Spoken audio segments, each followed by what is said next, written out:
Salut, salut! Bienvenue sur l'orthophonie simplement. Aujourd'hui, on va jaser des premiers mots et de quoi faire quand ils tardent à arriver. Donc, c'est un sujet d'inquiétude très commun chez beaucoup de parents de jeunes enfants parce que c'est souvent vu, les premiers mots, en fait, c'est vu comme une des premières étapes au niveau de la communication, sur le plan de la communication. Et on va voir aujourd'hui que c'est pas du tout la première étape, qu'il y a beaucoup de choses qui se développent avant ça, des bases qui sont très importantes, qu'on peut aller soutenir et stimuler. Mais reste que la première fois que notre enfant produit un mot, c'est un moment excitant, c'est un grand moment. Puis oui, c'est le début de son expression verbale. Donc, ça reste une étape qui est importante au niveau du développement du langage.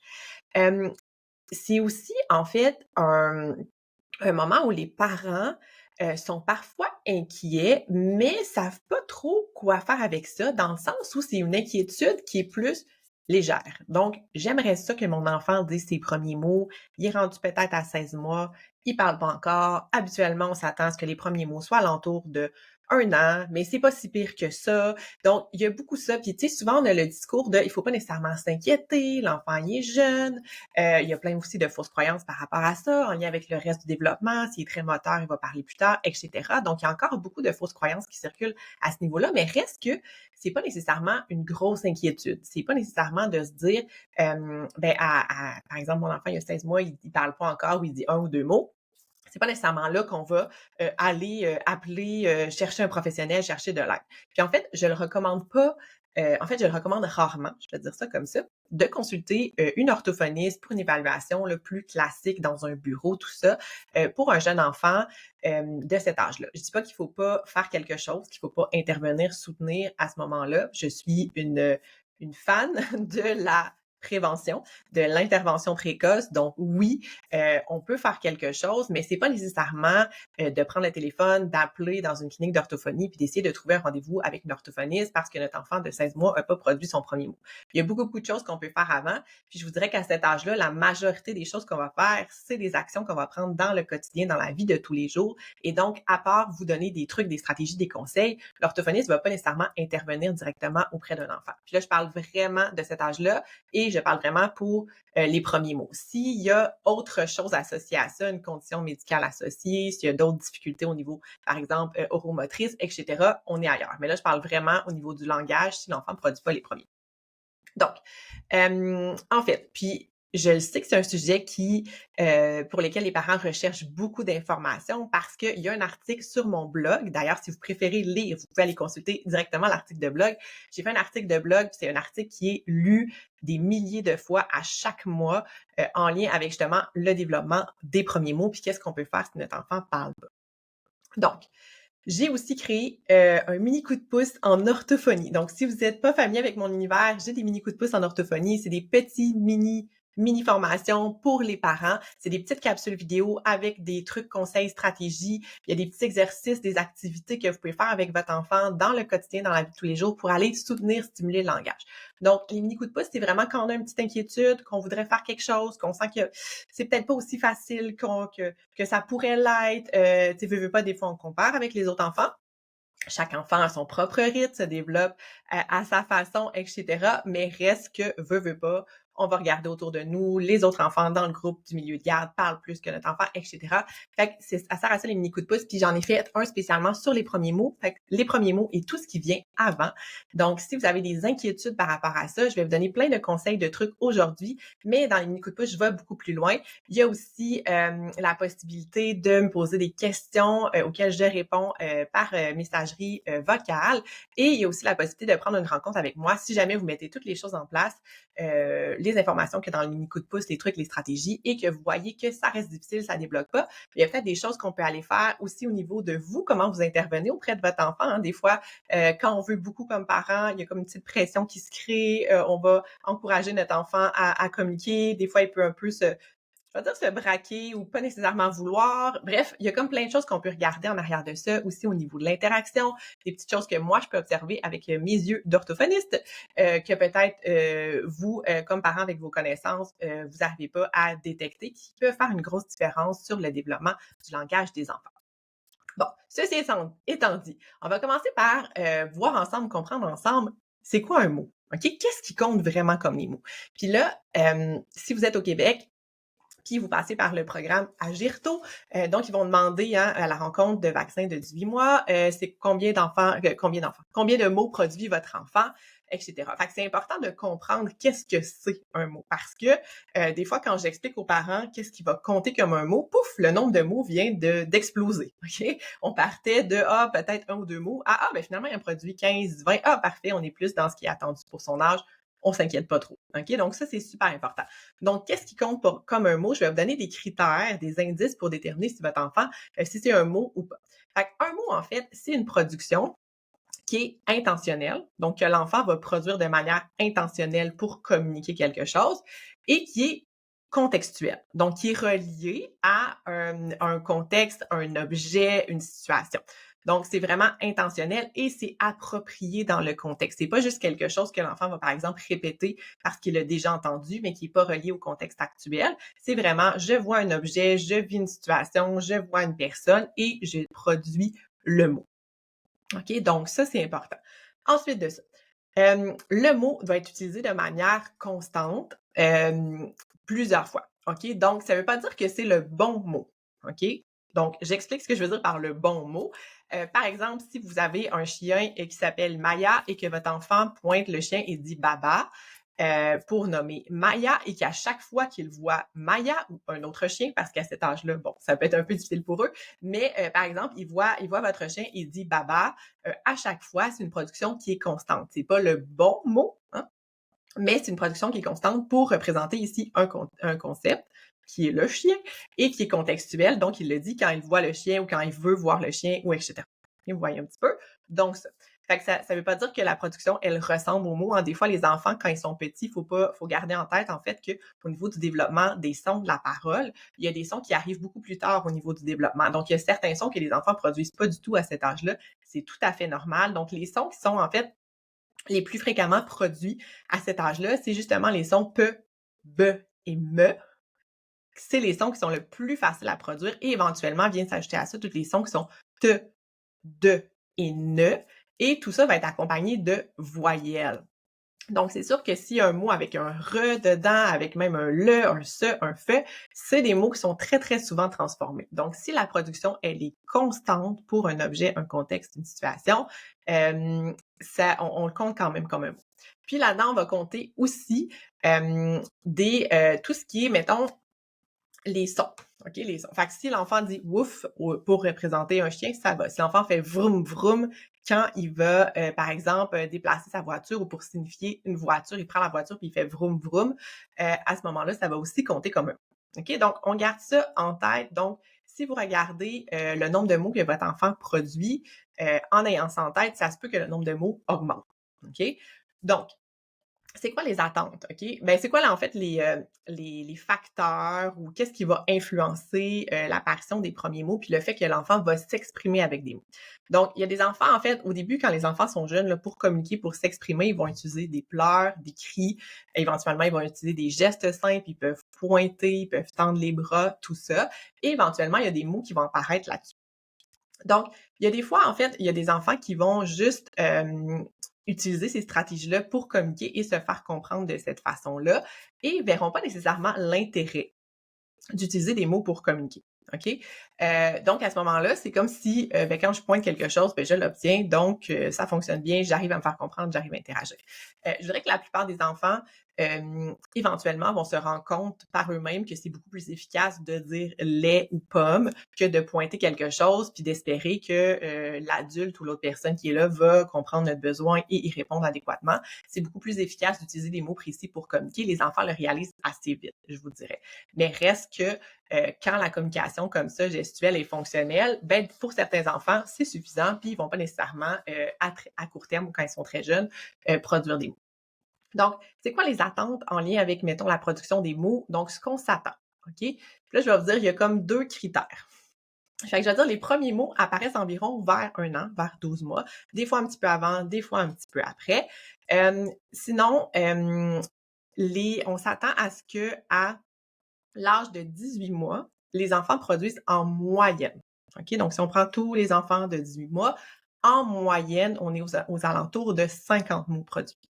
OK? Ça, c'est la moyenne. Ça se peut que ça soit plus, ça se peut que ça soit moins. Notre critères, moi, ce que j'appelle des drapeaux rouges, c'est de dire si un enfant qui a 18 mois puis qui produit pas au moins 10 mots, là, on a peut-être un petit drapeau rouge, peut-être une petite inquiétude. C'est peut-être un enfant pour lequel on aurait besoin de soutenir, de stimuler ou de mieux comprendre pourquoi il va pas produire ses premiers mots. Qu'est-ce qu'il y a derrière ça?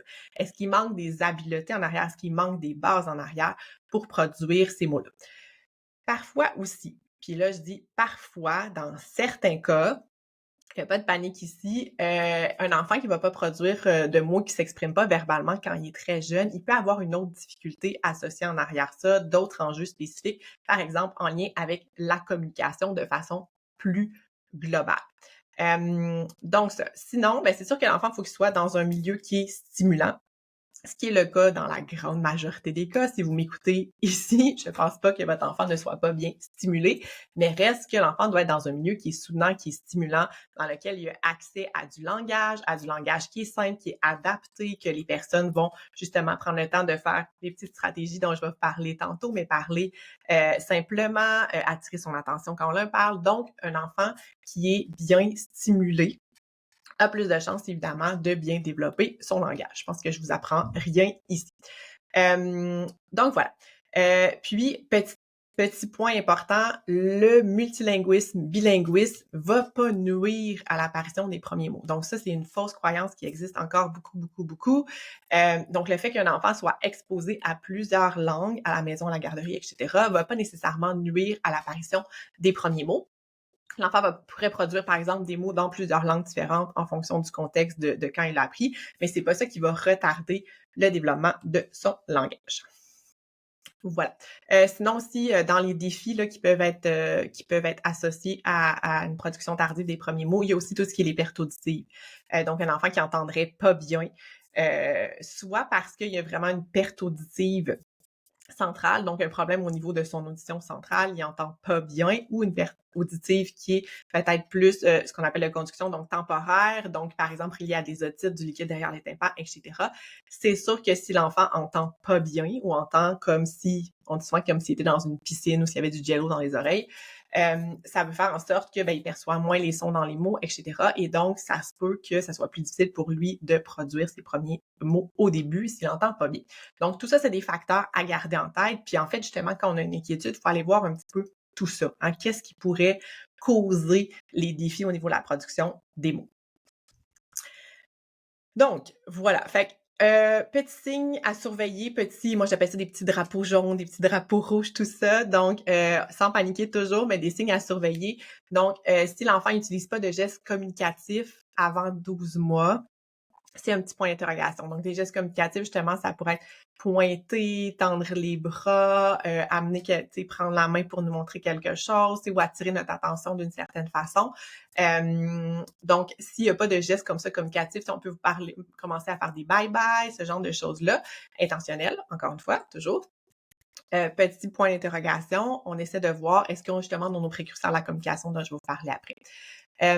C'est ça, s'il produit pas non plus tout ce qui est les sons variés, du babillage, tout ça aussi. Un enfant qui est très, très silencieux, ça peut être un petit indicateur qu'il y a peut-être quelque chose en arrière de ça à aller vérifier, valider. C'est ça, s'il dit pas de, comme je l'ai dit tantôt, là, nos jalons, c'est à peu près s'il parle pas ou qu'il dit moins de 10 mots à 18 mois et moins de 50 mots à 24 mois, là, on a des petits drapeaux. Ça veut pas dire nécessairement qu'il y a un problème grave ou tout ça, mais c'est des indicateurs que peut-être que notre enfant a besoin d'un petit coup de pouce ou peut-être qu'on a besoin de comprendre qu'est-ce qui se passe, pourquoi. Donc voilà, comment est-ce qu'on fait? Comment est-ce qu'on soutient notre enfant à la maison? Comment est-ce qu'on l'accompagne? Comment est-ce qu'on l'aide dans la production de ses premiers mots? Puis ça, les stratégies que je donne ici, c'est que l'apparition soit tardive ou non. Si vous avez un enfant qui se développe très bien, vous n'avez pas nécessairement besoin de surstimuler, on va dire ça comme ça, mais c'est des choses qu'on intègre dans notre quotidien, dans notre routine, dans notre façon d'interagir qui peuvent faire une belle différence pour l'apparition des mots et pour tout le reste du développement du langage, en fait. Donc, une des premières choses, c'est de stimuler les précurseurs à la communication. Donc, les précurseurs à la communication, j'ai un épisode complet de podcast là-dessus. Je vais vous mettre le lien dans les notes de l'épisode. Vous pouvez aussi le chercher assez facilement si vous tapez précurseurs à la communication. J'ai un épisode de podcast complet puis un article de blog qui est très complet là-dessus aussi, qui est lu, encore une fois, des milliers de fois par mois sur mon site web. Donc, j'invite vraiment à lire ça si si vous voulez avoir vraiment plus de détails, si vous avez une inquiétude par rapport à ça, les précurseurs à la communication, c'est des habiletés, les prérequis, les bases au niveau de l'interaction de la communication qui sont nécessaires pour développer le langage. Donc, j'en donne quelques-unes ici, mais par exemple, il va y avoir tout ce qui est l'attention conjointe. Donc, l'attention conjointe, c'est hyper important comme précurseur à la communication. C'est la capacité de l'enfant à porter attention au même objet qu'une autre personne en même temps. Donc, je parlais tantôt du chien. Si vous voulez apprendre à votre enfant chien, ouf, Maya, peu importe, et que vous montrez le chien à l'enfant, vous dites, regarde, c'est Maya, Maya, le chien, c'est Maya. Puis là, vous essayez d'apprendre Maya à votre enfant et que votre enfant regarde pas du tout le chien que vous lui montrez, regarde ailleurs complètement et ne se préoccupe pas du tout de ce que vous êtes en train de lui dire. Il fera jamais le lien entre le chien et le mot. OK? Donc, ça, c'est hyper important. Fait que travailler l'attention conjointe, c'est hyper important et je donne plein de trucs dans l'épisode sur les précurseurs à la communication pour faire ça. Donc, sinon, on peut comme tout ce qui est modéliser ou utiliser les gestes comme support au départ. Donc, si on fait des bye-bye, si on fait c'est fini, on peut dire encore, on peut dire les. Donc, on peut associer des gestes à des mots. Donc, un enfant, par exemple, au début, va être plus porté justement à faire des gestes communicatifs, mais pas des mots. Si on utilise des gestes puis qu'on associe toujours le même mot avec, OK?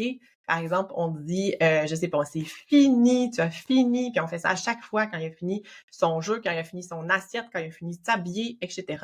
Et l'enfant va associer j'ai fini quelque chose, le mot fini avec un geste, puis peut-être qu'il va pouvoir utiliser le geste, en fait, pour communiquer, pour s'exprimer, mais éventuellement, il va finir par aussi y associer le mot et être capable de le produire. Même chose pour les bye-bye, même chose pour allô, même chose pour plein de gestes. Vous pouvez penser à tous les gestes de communication.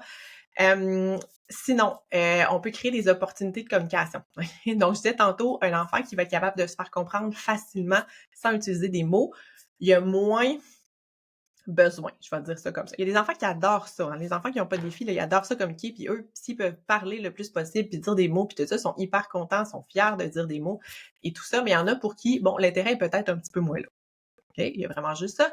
Et donc, si on veut l'encourager, tu sais, toutes les stratégies, par exemple, de pas aller au-devant des besoins de l'enfant. Hein? Si vous êtes toujours au-devant des besoins puis il n'y a pas besoin de faire de demandes, les demandes, hein, les enfants, quand ils sont jeunes, communiquent surtout pour faire des demandes, pour répondre à leurs besoins personnels. Que ça soit des besoins d'avoir quelque chose à boire, à manger, de l'attention, de l'aide, etc. Fait que la demande, c'est un des principaux moyens d'amener un enfant à communiquer, à s'exprimer. Donc, si votre enfant, par exemple, si vous allez toujours au-devant de ses besoins, que quand il finit, vous ramassez ses choses, vous le mettez tout de suite à terre, vous lui donnez ce qu'il veut rapidement, etc., sans même qu'il ait besoin de communiquer, ben c'est sûr que ça l'encourage pas à s'exprimer, à communiquer avec vous. Donc, ça, pas aller au-devant des besoins de l'enfant, laisser du temps, même quand vous voyez qu'il a besoin d'aide, laisser du temps, essayer de voir comment il va réagir, puis là, on peut modéliser qu'est-ce qu'on veut que notre enfant dise à ce moment-là. Aide. On veut qu'ils disent aide, on veut qu'ils disent à la limite maman. C'est dans le début de ses premiers mots, puis il est pris avec ses choses, il veut quelque chose, puis on veut qu'il attire notre attention pour qu'on l'aide. Ben si on veut qu'il dise maman, au début, ça pourrait être juste ça. C'est attendre de voir, puis là, à un moment donné, de voir ah, maman. Puis là, on pourrait lui dire ça pour que vous veniez l'aider. Vous voyez un petit peu, dépendamment là, du niveau auquel est rendu votre enfant. Donc, ça. Sinon, ça pourrait être de laisser les choses un petit peu hors de sa portée, justement, lui donner des choix.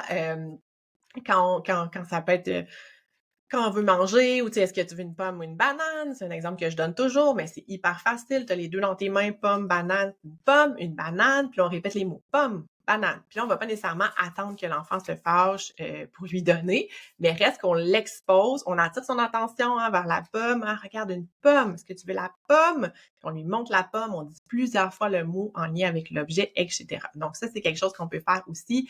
Tout ce qui est les comptines, ça fonctionne bien aussi. Les comptines, qu'on va commencer, qu'on va laisser un trou. Encore une fois, l'enfant va probablement pas produire le mot exact parce que dans les comptines, c'est des mots qui sont plus compliqués, mais on l'incite à faire des productions langagières, des productions verbales. Fait qu'une chanson, si c'est une chanson qui a des gestes, qu'on peut associer un mot à des gestes, pic, pic, pic, tap, tap, tap, c'est super. Tout ça, des routines verbales, ça aussi, j'en parle beaucoup, beaucoup dans la formation, mais dans les mini coups de pouce parce que c'est une stratégie qui fonctionne hyper bien. Puis une routine verbale, c'est de reproduire une activité qui est agréable pour l'enfant plusieurs fois. De l'associer à un mot. Fait que ça peut être encore, ça peut être en haut, ça peut être pop, si on fait exploser des bulles, par exemple, exploser qu'on crève des bulles de savon, on s'entend? Donc ça, fait que dans le fond, c'est toujours de refaire une activité qui est agréable pour l'enfant, refaire une activité qui est agréable pour l'enfant, puis associer un mot. Fait que quand on crève des bulles, on fait pop, pop, pop, pop, pop. Puis on arrête, puis on ressouffle des bulles, puis on fait pop, pop, pop, puis on fait ça plusieurs fois, puis éventuellement, on fait l'activité, mais on dit pas le mot. Fait que ça l'incite l'enfant, il est habitué, il l'entend, c'est routinier, puis il y a des bonnes chances qu'il essaie de produire le mot lui-même. Puis on va choisir des mots quand même qui sont simples, avec les sons dont je parlais tantôt, hein, les fameux pe, be, me, te, de, ne, idéalement au début. Fait que voilà. Fait qu'il y a plein de choses comme ça qu'on peut faire dans le quotidien juste pour aller soutenir, stimuler, encourager nos cocos à essayer de faire les premiers, produire leur premier mot, faire leur première production verbale. Donc, quand est-ce qu'on consulte? Quand est-ce qu'on s'inquiète vraiment? J'ai parlé un petit peu tantôt des indicateurs, des drapeaux rouges, tout ça. Donc, moi, je vous dirais, si, justement, s'il y a comme d'autres choses dans son développement qui vous inquiètent, à ce moment-là, c'est sûr que pour moi, c'est un drapeau, puis peut-être d'aller chercher de l'aide. Essayez de voir justement si vous êtes au Québec, parce qu'ici, il y a ce fonctionnement-là, mais quand vous allez à votre rendez-vous d'Agir tôt, vous pouvez, si vous avez des inquiétudes, parlez-en, qu'est-ce que je peux faire? Vous pouvez appeler au CLSC, vous pouvez faire justement mes mini coups de pouce, c'est vraiment une super bonne base, ça donne les stratégies qu'on peut mettre en place. Puis là, moi, je voudrais, une fois qu'on a tout mis ça en place, une fois que comme parents, on a toutes mis les stratégies, on a essayé, on a peut-être été chercher même de l'accompagnement, de l'aide pour que quelqu'un nous observe en interaction avec notre enfant. C'est quelque chose qui se fait souvent dans le programme Agirto, c'est quelque chose qui se fait beaucoup aussi maintenant en pratique privée. Moi, je l'offre, il y a plein de collègues qui l'offrent aussi, mais de voir, OK, est-ce qu'il y a quelque chose dans mon interaction, dans mon comportement qui peut avoir une influence sur la production des mots de notre enfant? Puis c'est jamais de façon volontaire. Je vois jamais de parents qui volontairement vont faire quelque chose pour pas que leur enfant parle. C'est pas ça. C'est juste que des fois, dans notre interaction, comment on est, justement, si on va beaucoup au-devant des besoins, si on est toujours avec notre enfant puis on le connaît super bien, etc. Si on a 3 autres enfants autour, le chien à gérer puis tout ça, ben ça, il y a plein de choses qui peuvent entrer en ligne de compte. Fait que comment est-ce qu'on peut s'adapter? Comment est-ce qu'on peut interagir avec notre enfant pour favoriser cette communication-là plus langagière, verbale? Donc, ça. Fait que moi, je vous dirais ça la base. Si on a fait tout ça, si on a du support, de l'aide, de l'accompagnement, on a mis en place les trucs, les stratégies, puis ça fonctionne pas, ben là, probablement, si de toute façon, si vous êtes déjà passé par le milieu public, le CLSC, vous allez déjà être dans le couloir, dans le corridor de service, tout ça. Sinon, si vous voyez que votre enfant, justement, il arrive, on a tout mis ça en place, puis là, il est dépassé 18 mois, il arrive près de son 2 ans, s'il parle pas à 2 ans, pour moi, c'est clairement un motif de consultation important, mais tu sais, essayez de rester à l'affût, essayez de voir tout le portrait. Qu'est-ce qui pourrait expliquer ça? Y a-t-il d'autres facteurs dont je l'ai parlé tantôt qui pourraient être associés? Est-ce que mon enfant y entend bien? Est-ce qu'il y a d'autres défis au niveau développemental? Est-ce que, justement, est-ce qu'on a mis en place des stratégies pour le soutenir, etc.? Puis si à partir de là, ça reste difficile, ben si on voit des facteurs qui peuvent indiquer autres défis, on consulte, c'est sûr. Puis, si on a mis tout en place, puis ça reste difficile, ben à ce moment-là, oui, je vous conseille clairement d'aller voir une orthophoniste. Vous allez déjà avoir un bon bagage, d'aller avoir mis les choses en place. Fait que là, on va pouvoir dire, OK, voici, on a déjà tout fait ça fonctionne pas ou ça fonctionne pas aussi bien qu'on voudrait. What's next? Qu'est-ce qu'on fait après? C'est quoi la prochaine étape? Donc, voilà. Fait que dans le fond, petit wrap-up, si ton enfant tarde à produire ses premiers mots, il y a énormément de choses que tu peux faire dans le quotidien, dans la routine. Ça ne demande pas vraiment plus de temps. C'est vraiment surtout de modifier la façon que tu interagis avec ton enfant, la façon que tu communiques, te regarder un petit peu aller. Une chose aussi que je recommande que vous pouvez faire, c'est de prendre des vidéos de vous en interaction avec votre enfant puis de vous observer. Hein, moi, je fais ça dans les rencontres d'accompagnement parental que je fais. On regarde des vidéos des parents avec l'enfant pour voir comment il est, comment il interagit, justement. Puis il y a plein de choses, des fois, qu'on se rend pas compte. Des fois, on parle vite. Des fois, on parle sans regarder notre enfant parce qu'on est occupé à faire d'autres choses. Des fois, on va aller au-devant de ses besoins. Des fois, on va lui demander de répéter alors que dans les recommandations, c'est pas ça qu'on demande de faire, etc., etc. Donc, des fois, prendre une vidéo de vous avec votre enfant, ça peut vous aider aussi à vous auto-analyser, à auto-valider tout ça. Si jamais vous voulez mon aide à moi, ben il y a les mini coups de pouce en orthophonie, donc le mini coup de pouce sur les premiers mots et tout ce qui vient avant. Il y a d'autres mini coups de pouce qui viennent par la suite, justement, sur la production des phrases. Hein. Votre enfant a dit des mots, maintenant, on est rendu à la production des phrases, le développement du vocabulaire éventuellement, la prononciation, il y a des enjeux de prononciation qui viennent aussi par la suite. Donc, il y a plein de petits coups de pouce comme ça qui peuvent vous aider. Fait que si c'est quelque chose qui vous parle, je vais mettre tous les liens dans la description de l'épisode. Vous trouvez aussi tout ça sur mon site web. J'en parle souvent sur mes réseaux sociaux. Donc voilà, j'espère que cet épisode vous a aidé, vous a apporté des pistes, des trucs, des conseils. Si vous voulez aller encore plus loin, par exemple pour les précurseurs à la communication ou pour d'autres aspects du langage, n'hésitez pas à aller consulter les articles qui sont déjà sur le site web ou les autres épisodes de podcast. Sur ce, je vous souhaite une très belle journée. À la prochaine!